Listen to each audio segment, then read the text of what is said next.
Quais foram as provas concretas que foram consideradas na condenação do ex-presidente Lula? A gente tem testemunhas que fizeram acordo de colaboração, a gente tem testemunhas que não fizeram acordo de colaboração e depuseram, a gente tem os documentos. Que tem uma digital dele, qual é a prova? O caso lá vamos lá, o sítio de Atibaia. Você utiliza a propriedade como se fosse proprietário. Ocupa lá, inclusive, a suíte do casal. Teus bens estão lá. Se o sítio é de um amigo, poxa, é um bom amigo muito chegado teu. E aí o que você tem? As empreiteiras, Odebrecht, OAS, fazendo reformas no sítio lá de Atibaia, sem receber nenhum tostão. Eu nunca ouvi falar que a Odebrecht fazia reforma em sítio, a OAS fazia reforma em sítio. Mas esse é uma ponta do iceberg. O fato é que você tem um esquema que perdurou durante o governo do PT, em que envolveu o quê? Loteamento político da Petrobras, com diretores e gerentes encarregados de arrecadar pagamentos de grandes empreiteiras, como se fosse uma regra do jogo, e esse dinheiro ia para eles parte, que eles enriqueciam, e parte para o mundo político, seja para financiamento ilegal de campanha, ou seja para enriquecimento ilícito dos políticos. A Odebrecht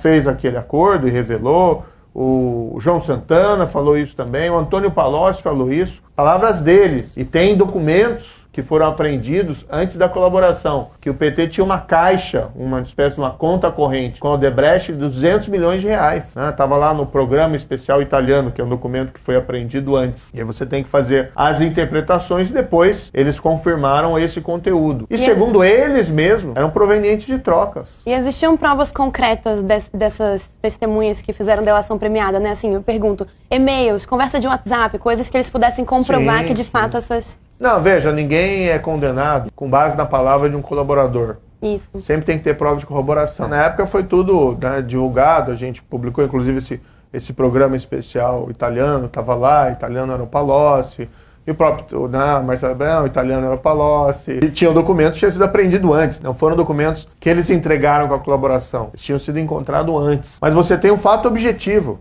para os céticos, 6 bilhões de reais que a Petrobras retomou por conta da Lava Jato. Então esse dinheiro é o quê? Invenção? As pessoas foram lá, confessaram, pagaram porque queriam fazer uma contribuição para os cofres públicos, para a República Brasileira. Isso aconteceu em qual governo? Governo do PT. Presidência da República do Lula e depois da Dilma. Os fatos são inegáveis. Quem julgou isso, às vezes também tem esse problema. Querem colocar, não, o Moro decidiu. Não. Eu proferi a sentença de primeira instância, que foi confirmada pelo Tribunal em Porto Alegre, por mais 3 juízes, que foi confirmada no STJ por mais 5 juízes, e 3 anos depois vem essa historinha. Era para ser julgado em Brasília.